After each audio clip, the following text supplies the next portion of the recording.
Aloha and welcome to another Roland MC-707 tutorial. I am Unit E, and in this video I'm going to show you how to get the most out of the effects of your drum track. Start by selecting your drum track, then pressing Shift and Sound. This will get you to your kit edit screen, where you'll see a representation of all your pads and some top level parameters that you can change for each pad. We're going to pick the high tom to work with so you can see throughout this. I'll select the high tom and you can see right here some top ones are level, chorus, release, and reverb.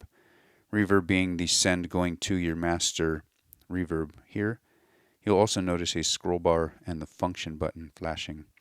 If that is so, when you press function, it will take you down to the next level of 4 parameters that you can change, where we'll look at delay. Function again will bring you back up. You will notice if I have my reverb on, you should hear some reverb on this tom. It is set at a 6-second time and a full level, so there should absolutely be reverb. The reason there's not is because besides the individual instrument sends, there is also a full kit send. If you scroll over to set, you'll see these 2 parameters will be delay send and send to reverb. Now you can take these and crank these all the way up, and now any sends you have on your instruments will start coming through. Let's take a listen to that tom again. There's your reverb. If I go ahead and turn my delay on, what I have it set, we'll set it at some 8ths. Some feedback to hear it. With delay, we should hear reverb and delay now.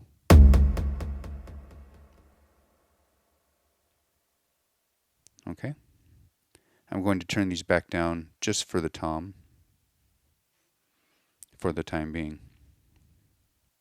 The other effect that you have within your drum track is the actual track effect, or we'll call this one the kit effect because it affects the whole kit.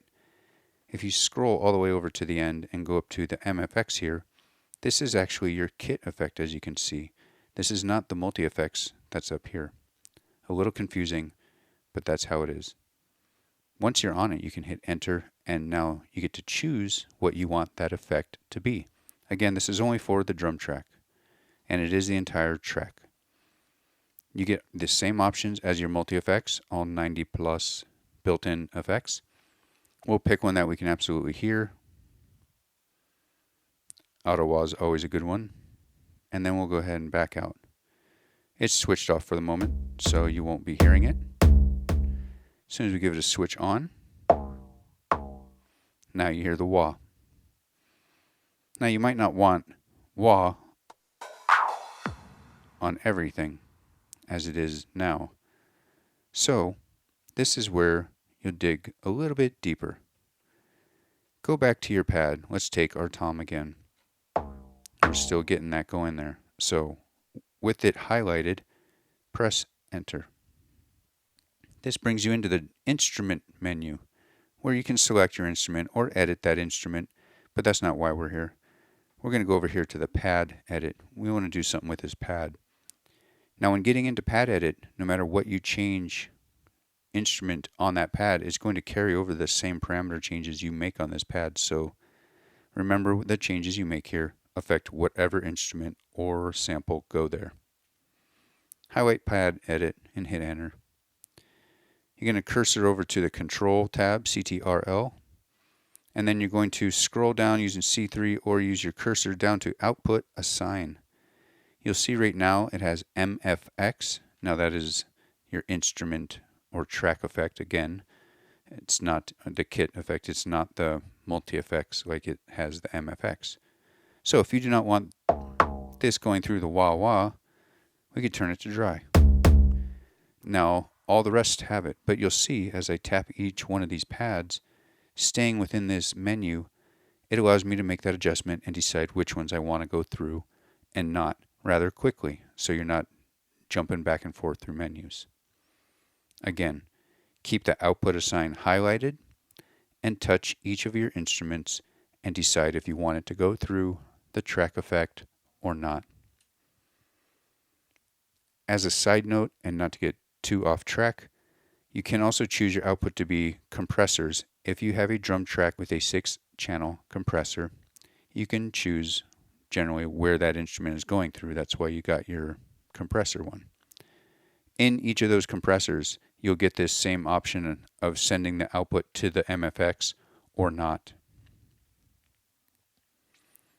That's if you're in the compressors. There's another video coming for that. Back out of that.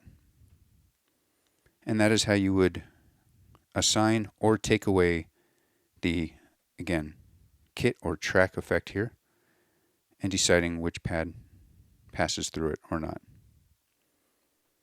Select your pad, enter, pad edit, control tab, scroll to output assign, and MFX dry is without.